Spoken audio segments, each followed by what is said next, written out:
this is the portion of the interview called Gunther. I'm assuming you're on your media run, and I'm sure no one's asked you about your matches with him. So I'm glad to be the first. All right. I do want to ask you going back into the locker room after those classic matches, which, by the way, again, you went viral this weekend. Don't know if you know, website that collects all the ratings for the matches all time in WWE history. Two of those matches that you had with Gunther, both in the top 10 all time, which is crazy. But I want to know, you going back to the locker room, was it just immediately standing ovation? If you could talk me through that. First of all, it's funny that you say I walked back to the locker room because I was barely walking after this. It's true. Like really, I remember. I can't really remember the reactions like backstage or something like this. I can only remember that I think in both matches, most definitely, I had moments in the match and after the match where I thought for the very first times how I don't know how I can keep going.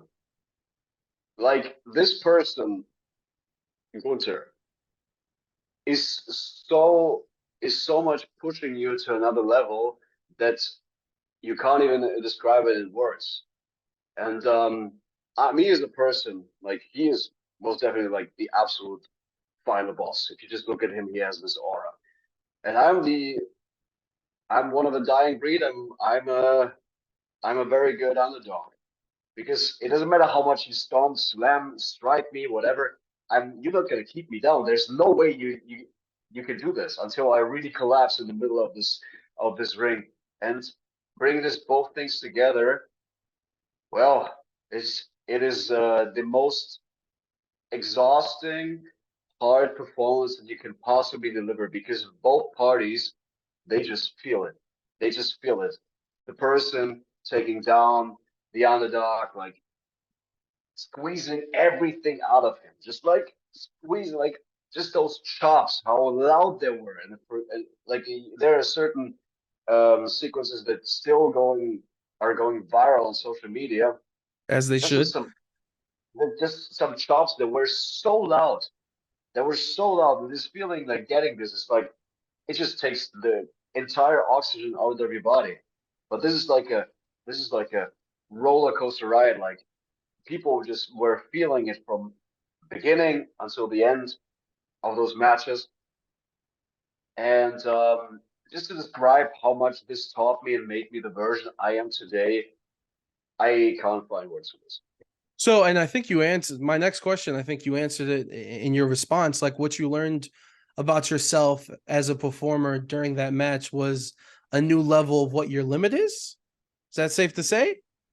Definitely, definitely, and I think and it gives me a lot of proof for what I have been doing already. But it taught me just so much more, like physicality, right? Physicality is something. There's a lot of ways to get over with the audience, and sometimes it's just like little things, just like things you never would think about. A certain persona, a certain way to talk. Like there's so many ways to get over in the industry. Like just you gotta find it. That's physicality. That is something everybody feels. That is something everybody reacts to. Like if you just hear those noises, if those shots land on you, nobody's gonna turn away and do something different. They're gonna pay the whole attention to you. And this is like probably my recipe for every performance I have in. Like you go in, deliver everything you have, be as passionate you can, and treat it like a real fight. And if you believe it, everybody in the audience will, and they have. They did that. And they This will isn't con- something that and they will continue to do so. I am curious, those matches being so great and so historic. Was there someone that reached out after the match that kind of surprised you and like, I can't believe they just hit me up, sent me a message, gave me a call? Was there somebody? oh, this is a very good question. I know some people did, but I don't remember a specific. Oh yeah, yeah, I remember. It was on social media. A tweet from Kevin Owens after the second Gunther match at Takeover.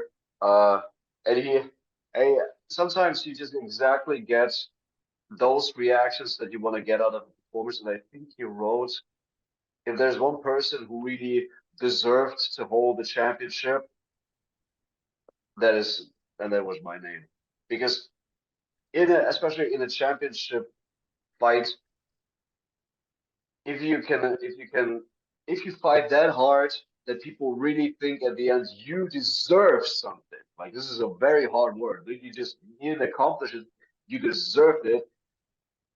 This is the best message you can get out of the fight.